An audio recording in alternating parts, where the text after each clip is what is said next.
Hello friends, myself R B. Prasad. जैसा कि आप जानते हैं कि अपने यूट्यूब चैनल के माध्यम से हम फिजिक्स, मैथ एवं साइंस से संबंधित फैक्ट्स को देते रहते हैं। इधर के वीडियो क्लिप में हम फिजिक्स से संबंधित न्यूमेरिकल क्वेश्चन को लेकर आते रहे हैं, तो आज हम फिर फिजिक्स से संबंधित दो न्यूमेरिकल क्वेश्चन को लेकर के आए हैं, जिसमें पहला क्वेश्चन है, एक 12 ओम का प्रेरकत्वहीन प्रतिरोध तथा एक 0.05 अपान पाई हेनरी के नगण्य प्रतिरोध वाले प्रेरकत्व को श्रेणी क्रम में जोड़ा जाता है। इस परिपथ के सिरों पर 50 हर्ट्ज साइकिल पर सेकंड की आवृत्ति तथा 130 वोल्ट का प्रत्यावर्ती विभव लगाया जाता है। परिपथ में बहने वाली प्रत्यावर्ती धारा, प्रतिरोध तथा प्रेरकत्व के सिरों के बीच विभवांतर ज्ञात कीजिए। तो एक सर्किट है, इस सर्किट में एक रेजिस्टेंस जिसका प्रतिरोध R = 12 ओम है और एक प्रेरकत्व कुंडली है जिसका प्रेरकत्व L = है 0.05 अपान पाई हेनरी। इसको एक प्रत्यावर्ती वोल्टेज V = 130 वोल्ट से और इसकी आवृत्ति जिसको हम N अथवा F कहते हैं,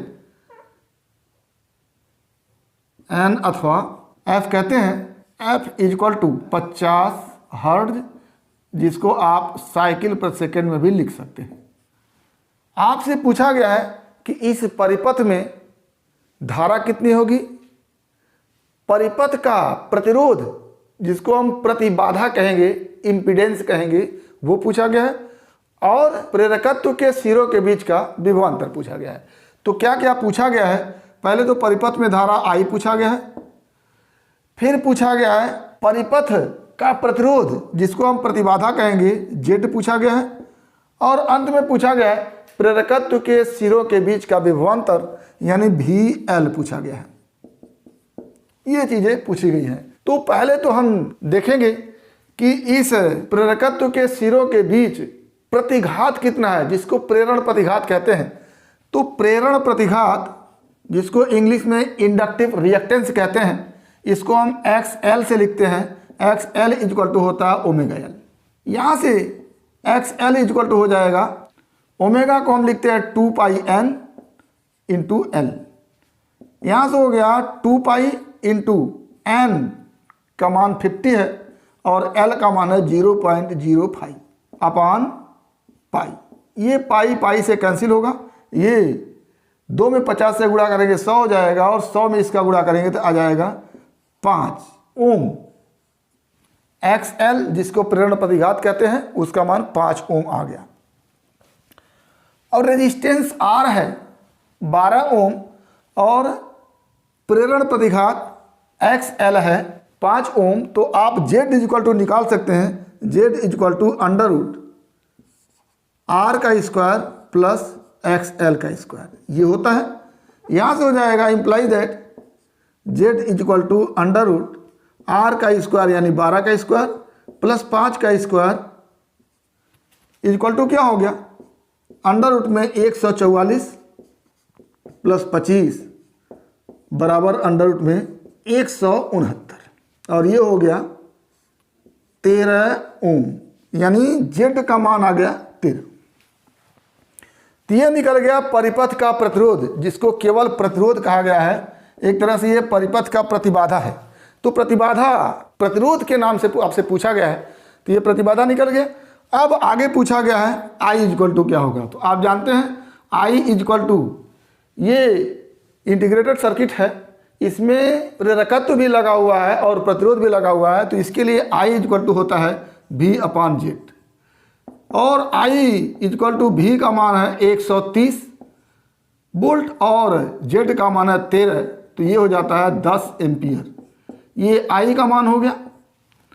फिर पूछा गया आपसे कि प्रेरकत्व के सिरों के बीच विभवांतर, यानी आपसे पूछा गया है VL = क्या लिखते हैं आप, I × XL, और I का मान आपके पास है 10 एम्पियर और XL का मान है 5 ओम, और मिलके हो जाता है 50 वोल्ट। तो ये आपके तीनों आंसर हो गए।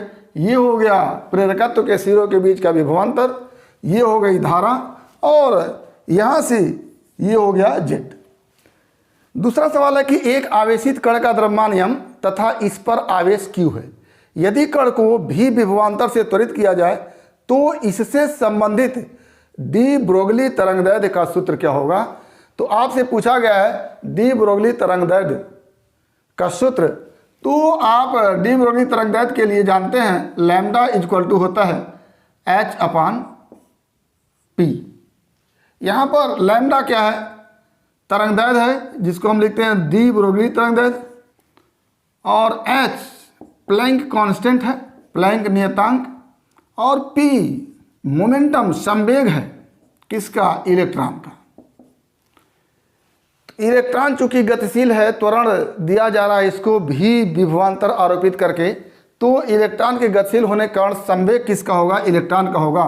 तो हम जानते हैं P इक्वल टू क्या होता है, m इंटू v। जब किसी आवेश को जिस पर चार्ज Q है भी विभवांतर से त्वरित किया जाता है तो उसकी ऊर्जा एनर्जी E इक्वल टू होती है Q इंटू v। ये आप जानते हैं। अब यही ऊर्जा अगर Q आवेश को भी विभवांतर से त्वरित किया जाता है तो उसमें वेग मान लेते हैं v उत्पन्न होता है। तो अगर वेग v उत्पन्न होता है तो फिर E इक्वल टू क्या हो जाता है, हाफ mv²। तो एक जगह E इक्वल टू क्यू भी है और दूसरी जगह E equal to half mv² है, और दोनों ही एनर्जी इलेक्ट्रॉन की है, तो दोनों एनर्जी क्या हो जाएगी, आपस में बराबर हो जाएगी। तो क्या लिखेंगे, क्यू भी इक्वल टू हाफ mv²। अब यहाँ से हो जाएगा ट्वाइस क्यू भी इक्वल टू mv²। दोनों तरफ हम हमसे गुणा कर लेते हैं, क्या हो जाएगा, ट्वाइस m क्यू भी इक्वल टू m²v², और ये क्या हो गया, mv का होल स्क्वायर। तो यहाँ से क्या आ जाएगा, ट्वाइस m क्यू भी इक्वल टू p², और तो p क्या हो जाएगा यहाँ से, अंडर रूट में ट्वाइस m क्यू भी। इसी p का मान हम डी ब्रोगली तरंगदैर्घ्य के समीकरण में रखते हैं। तो यहाँ से क्या हो जाएगा, lambda equal to h/√, twice m³v। ये डी ब्रोगली तरंगदैर्घ्य के लिए फार्मूला हो गया, सूत्र हो गया, इसी को आपको निकालना था। तो ये हमारे 2 क्वेश्चन रहे। मुझे उम्मीद है कि आप लोग इन क्वेश्चन से निश्चित रूप से लाभ उठाएंगे। अगर इन क्वेश्चन में किसी प्रकार की समस्या हो तो आप हमारे YouTube चैनल के कमेंट बॉक्स में कमेंट कर लेंगे, और वीडियो क्लिप पसंद आए तो प्लीज़ लाइक करेंगे, शेयर करेंगे, साथ ही हमारे YouTube चैनल को सब्सक्राइब अवश्य करेंगे ताकि इस तरह के वीडियो क्लिप का नोटिफिकेशन आपको मिलता रहे। तो आज बस इतना ही। अगला टॉपिक अगले वीडियो क्लिप में एक बार फिर आपके भविष्य के लिए बेस्ट ऑफ लक। धन्यवाद।